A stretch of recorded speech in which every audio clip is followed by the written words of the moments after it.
First సినిమాకి రావడానికి ఒక డాన్స్ సీను అసిస్టెంట్ డైరెక్టర్గా కో డైరెక్టర్గా మీకు డైరెక్షన్ డిపార్ట్మెంట్లో ఉంది పని. బట్ మిమ్మల్ని నమ్మి ఒక హీరో కథ ఓకే చేయటం కానీ ఒక ప్రొడ్యూసర్ డబ్బులు పెట్టడం కానీ ఫస్ట్ సినిమా ఎలా లాంచ్ జరిగింది సార్? ఇప్పుడు ప్రతి దానికి ఏది కూడా ఈజీగా అరటిపండు ఒలిచిపెట్టినట్టు మన చేతికి రాదండి. రాదు కదా. ఇంకోటి ఏంటి, అలా వచ్చినా కూడా ఆ కిక్ ఉండదు. Okay okay. So first dance scene script నేను ఫస్ట్ అనుకున్నప్పుడు, నేను మలేషియాలో ఉన్నప్పుడు బిల్లా టైంలో ప్రభాస్ గారికి ఒక ఐడియా చెప్పాను. ఓహో, బాగుంది డార్లింగ్, చాలా బాగుంది. ఆయనే అడిగారు, గోపి నువ్వు ఇంకా నెక్స్ట్ డైరెక్షన్ చేయొచ్చు, ఏంటి నువ్వు ఐడియాస్ ఏమైనా ఉన్నాయా అన్నప్పుడు ఒక 10 నిమిషాలు చెప్తే భలే ఉంది అని నరేంద్ర గారు అని చెప్పి ప్రభాస్ గారి రిలేటివ్, ఆయనే ప్రొడ్యూసర్ గోపీకృష్ణ మూవీస్, ఆయనే చూసేవాళ్ళు అప్పుడు కృష్ణరాజు గారితో పాటు. నెక్స్ట్ గోపికి చేస్తాను నేను, మంచి ఐడియా చెప్పాడు ఇది. తర్వాత ఇండియాకి వచ్చిన తర్వాత ప్రభాస్ గారు వేరే ఫిల్మ్ వెళ్ళటం, తర్వాత నేను ఇదే స్క్రిప్ట్ని దిల్ రాజు గారికి చెప్పినప్పుడు, అప్పుడు ఫస్ట్ హీరో గోపీచంద్ అయితే ఎలా ఉంటుంది అన్నప్పుడు దిల్ రాజు గారి కథని ఇది రవితేజ బాగుంటుంది కదా. ఓకే. సో అలా రవితేజ గారికి అప్రోచ్ అయ్యి రవితేజ గారితో జస్ట్ 15-20 నిమిషాలు లైన్ ఉండగానే ఎక్స్ట్రాడినరీ డాన్ సీను అనేది Amitabh Bachchan fan. So character వచ్చేసి అది ఆయనకి బేసిక్గా రవితేజ గారు Amitabh Bachchan fan. Okay okay. అట్లా ఆయనకి ఇమ్మీడియట్ కనెక్ట్ అయ్యటం, అలా first cinema. Okay, first cinema అలా డాన్ సీన్ తోటి వర్కౌట్ అయిపోయింది. నేను మిమ్మల్ని అడిగింది ఎంట్రీ ఎలా జరిగింది అని చెప్పేసి, ఎంట్రీ ఎలా దొరికిందని అడిగాను కదా. ఎంట్రీ అంటే ఫస్ట్ అండి, నేను వచ్చేసి మా బాబాయ్ శ్రీరామ్ గారి దగ్గర నేను నెల్లూరులో చదువుకున్నా ఇంటర్మీడియట్. ఓకే.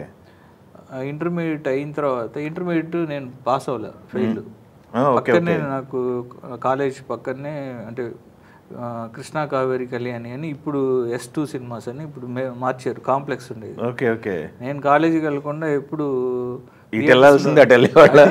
థియేటర్స్లోనే ఉండేవాళ్ళు. ఆ టైంలో నాకు బాగా జెంటిల్మెన్ సినిమా రిలీజ్ అయింది, నేను ఫస్ట్ ఇయర్ వచ్చి. నాకు తెలిసి ఒక 20-25 సార్లు చూస్తుంటా శంకర్ గారు జెంటిల్మెన్. ఇంకా అక్కడి నుంచి కమర్షియల్ సినిమాలు విపరీతంగా చూసేవాడిని. అల్లరల్లుడు, ఆ టైం బంగారు బుల్లోడు, నిప్పురవ్వ ఒకే రోజు రిలీజ్ అయిన సినిమాలు రెండు. అక్కడి నుంచి కరణమవుడు కానీ, లేకపోతే ఇంకా ఇలా మొత్తం కమర్షియల్ సినిమాల మీద బాగా ఇంట్రెస్ట్ ఉండేది.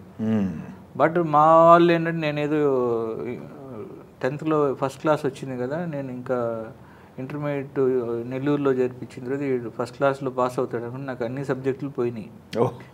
కొన్ని ఎగ్జామ్స్ అయితే నేను అటెంప్ట్ చేయలే. Okay okay.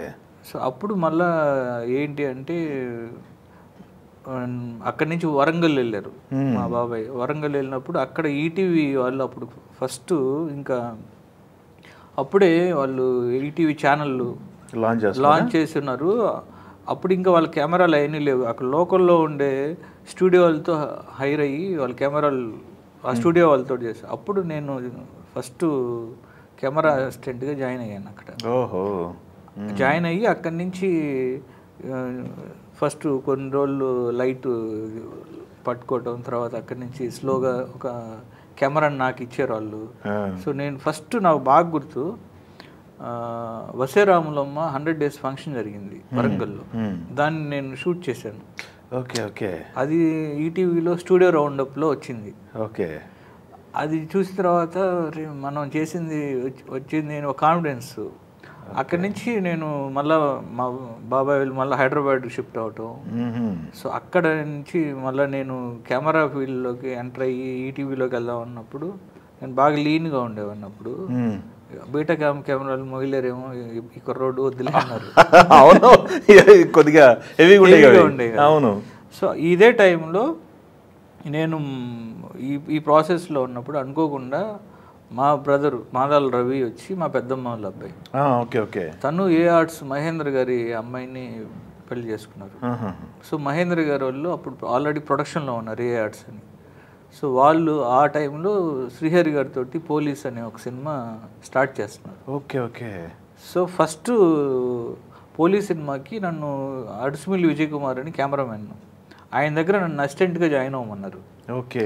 కెమెరా డిపార్ట్మెంట్, ఎందుకంటే నేను అప్పటి వరకు ఈటీవీలో వాటిలో కొంచెం చేస్తూ వస్తున్నా కాబట్టి అక్కడక్కడ. అంటే అప్పుడు షూటింగ్ ఇంకా ఒక 3 months ఉంది, స్క్రిప్ట్ వర్క్ ఇంకా డీటెయిల్ చేస్తున్నప్పుడు బంధువులు కదా వాళ్ళు, నేను వాళ్ళ డిస్కషన్లో వెళ్ళి కూర్చున్నప్పుడు మహేంద్ర గారు చూసి నేనేదో మాట్లాడుతూ ఏదో చెప్తున్నప్పుడు, నువ్వు కెమెరా డిపార్ట్మెంట్ వద్దు, డైరెక్షన్ డిపార్ట్మెంట్లోకి రా, నువ్వు చెప్తున్న ఆలోచనలు అవి బాగున్నాయి అని చెప్పి.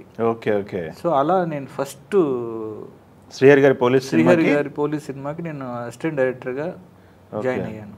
ఓహో. అక్కడి నుంచి కంటిన్యూగా శ్రీహరి గారి అన్ని సినిమాలకి ఆల్మోస్ట్ ఆయన పోలీసు, దేవా, సాంబయ్య, గణపతి, శివాజీ,